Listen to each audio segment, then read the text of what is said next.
Oke, teman-teman sekalian, pada siang ini saya akan membahas sedikit tentang customer service, tetapi yang uh, berkaitan dengan uh, kinerja customer service.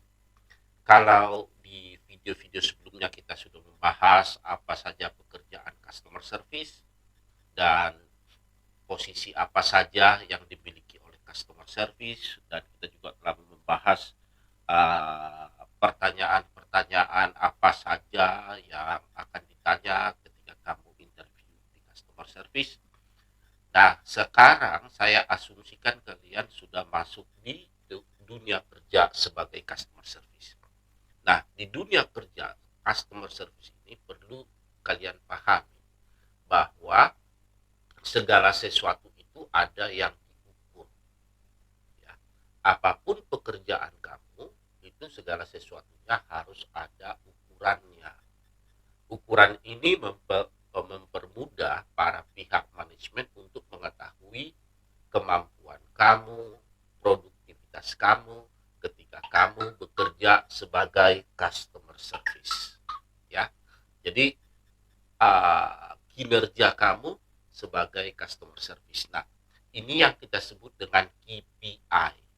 Jadi KPI customer service. Nah, KPI itu singkatan dari Key Performance Indicator. Jadi indikator-indikator yang kita gunakan untuk mengukur performance atau kinerja suatu atau seorang customer service. Nah, bila mana kalian bekerja di customer service, tentunya kinerja kalian juga harus diukur. Tentunya ini penting untuk kalian tahu. Karena melalui pengukuran kinerja yang baik yang sudah kalian lakukan, itu nanti akan mempermudah kalian untuk naik ke jenjang karir yang berikutnya. Nah, di sini ada beberapa. Yang pertama, saya sebut dengan jumlah pelanggan yang sudah ditangani oleh customer service, oleh seorang customer service. Jadi ada berapa pelanggan, ya, berapa pelanggan. Misalnya dalam waktu 8 jam itu kalian menangani pelanggan, katakanlah 30 pelanggan dalam waktu 8 jam. Nah, jumlahnya itu banyak berapa kuantitinya kembali kepada kebijakan masing-masing setiap individu, setiap organisasi. Jadi yang perlu kita ketahui adalah ada berapa jumlah pelanggan yang kamu tangani ketika kamu bekerja sebagai customer service. Masalah waktu itu adalah akan berbeda kebijakannya dari satu organisasi ke organisasi yang lain. Jadi tidak semerta-merta semakin banyak ya semakin bagus. Oh tidak. Karena perlu juga kita ketahui kalau walaupun kamu banyak menangani customer kamu, tetapi di sisi customer itu tidak mendapatkan maksimal informasi yang kamu berikan, itu juga tidak baik. Ya. Jadi nanti ada berapa, ya, bisa dalam satu shift kamu bekerja berapa customer yang kamu sudah tangani, tentunya ya kamu baca lagi polisi dari suatu perusahaan itu. Ya, seperti saya katakan tadi bahwa setiap organisasi memiliki polisi atau aturan-aturan yang berbeda. Nah, yang berikut, indikator yang berikut adalah tingkat kepuasan pelanggan. Seberapa puas pelanggan kamu yang kamu tangani itu ketika kamu memberikan informasi, ketika kamu melayani pelanggan. Itulah indikator yang digunakan juga untuk mengukur kinerja dari seorang customer service, yaitu kepuasan pelanggan. Ya, jadi makanya tadi yang nomor satu, berapa banyak pelanggan kamu yang kamu tangani. Jumlahnya itu tidak tidak penting ketika pelanggan kamu itu tidak puas. Makanya indikator yang kedua di sini adalah seberapa banyak tingkat kepuasan pelanggan yang kamu dapatkan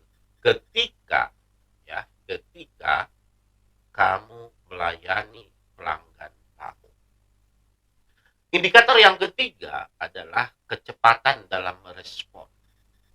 Jadi seberapa cepat kamu merespon pelanggan kamu, ya, dan tidak pelanggan kamu itu menunggu. Seperti kita ketahui bersama, pekerjaan yang paling membosankan itu sama pelanggan adalah ketika dia harus menunggu dan menunggu. Jadi semakin cepat kita merespon seorang pelanggan, semakin baiklah tentunya kinerja yang kita sudah berikan kepada pelanggan kita. Nah, yang berikut adalah rata-rata waktu penyelesaian. Berapa lama kamu dapat menyelesaikan informasi atau permasalahan yang terkait dengan pelanggan. Jadi rata-rata waktu penyelesaian itu indikator yang keempat, ya. Jadi tidak di sini kita juga jangan terjebak seolah-olah kita cepat, tetapi kembali yang nomor 2, yaitu tingkat kepuasan pelanggan itu sendiri, ya. Jadi sebagai indikator di performance yang kita gunakan untuk keempat adalah rata-rata kamu dapat menyelesaikan permasalahannya. Yang kelima adalah tingkat customer retention. Retention itu mengacu terhadap kemampuan bisnis agar bisa mempertahankan pelanggan kamu selama pada periode waktu tertentu. Seberapa lama pelanggan kita itu bisa bertahan sama kita. Itu yang disebut dengan tingkat customer retention. Tentunya kita berharap semakin tinggi waktu atau semakin lama pelanggan kita bersama-sama dengan kita, itu yang kita harapkan, ya, karena semakin lama pelanggan itu sama kita, dia tentunya akan semakin banyak menggunakan produk kita. Yang keenam adalah jumlah komplain. Seberapa banyak komplain itu yang kita alami sekarang, ya. Jadi biasanya semakin tinggi komplain itu kinerja CS kita, customer service kita atau perusahaan kita itu tidak baik. Jadi semakin tinggi komplain tentunya itu berpengaruh kepada kinerja kita. Justru kita akan menekan jumlah komplain. Sekali lagi seperti apa yang saya katakan di video-video saya sebelumnya, bahwa saya bukan anti komplain di sini, tidak, ya. Tetapi kita lihat juga jenis komplainnya. Kalau komplainnya itu yang sama dan berulang-ulang, tentunya ada yang tidak beres sama kita, ya. Tetapi kalau komplainnya itu adalah komplain sesuatu yang baru, ini adalah suatu feedback, masukan yang baik kepada kita yang perlu bahan pertimbangan juga. Nah, yang berikut adalah jumlah produk yang terjual. Nah, jumlah produk atau penjualan adalah salah satu indikator dari customer service. Tentunya kita berharap semakin tinggi penjualan kita, semakin baik pelayanan kita. Pelayanan dengan penjualan itu berkorelasi positif, ya. Nah, yang kedelapan adalah batas waktu harus menerapkan. Nah, batas waktu harus menerapkan itu maksudnya indikator batas waktu perusahaan biasanya mengetahui kapan batas waktu dari pengukuran maupun suatu pekerjaan tersebut. Contohnya, misalnya jumlah dari produk yang baru yang diproduksikan di bulan Januari, ya, tahun 2022 ini, ya, pengukuran dilakukan berdasarkan jumlah produk yang diproduksi di bulan Januari 2022 tahun 2022 kira-kira.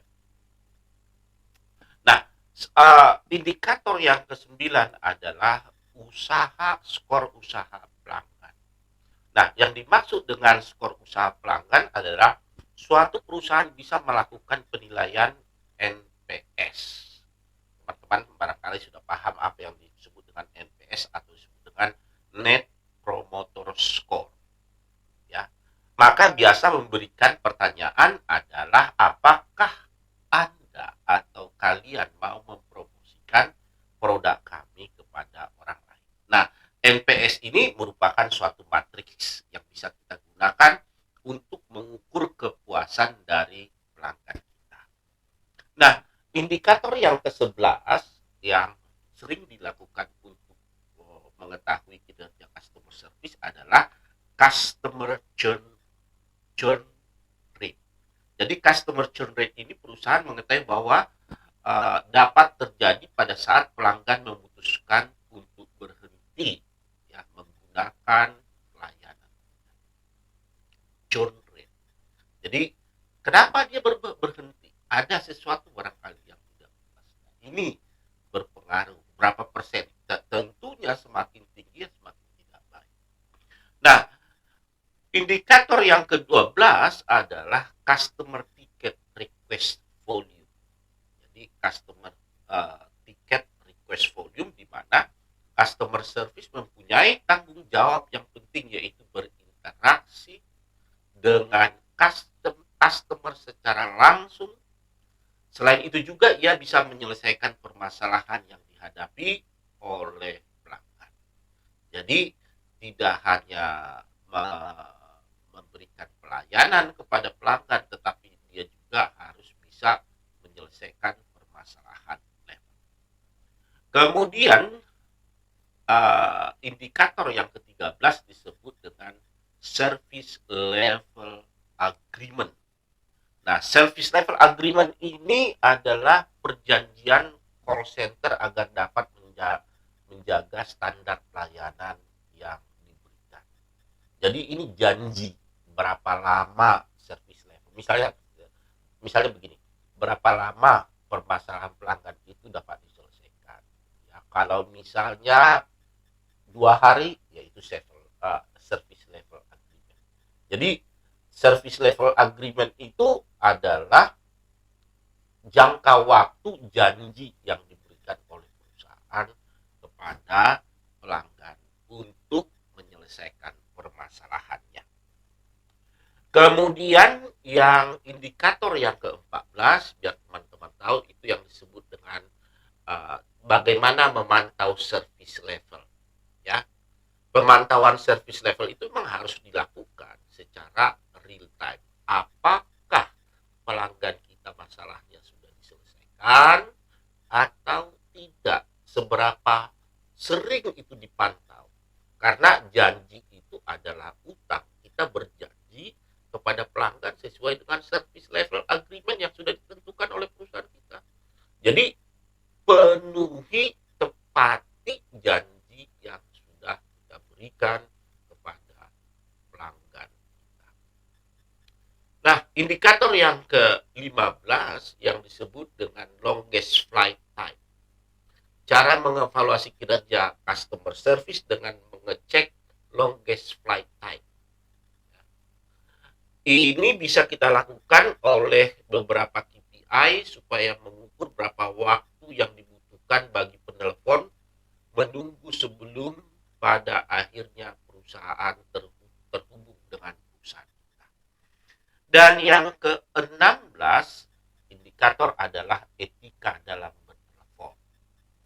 Nah, apakah misalnya dia menyebutkan nama perusahaan dengan benar, apakah dia menyebutkan nama pelanggan dengan benar, ya, apakah dia menggunakan bahasa-bahasa yang sesuai dengan culture yang dimiliki oleh pelanggan, itu etika, ya. Dan yang 17, indikator 17 yang bisa kita gunakan untuk mengukur kinerja pelanggan kita, customer service kita adalah tingkat pengetahuan maupun profesionalisme seorang CS. Nah, seperti kita ketahui bahwa pelanggan kita itu bermacam-macam latar belakangnya, mulai uneducated sampai kepada very educated person. Jadi tingkat pengetahuan customer service ini penting, harus bisa luas karena dia akan berhadapan dengan bermacam-macam pelanggan. Nah, ini bisa digunakan menjadi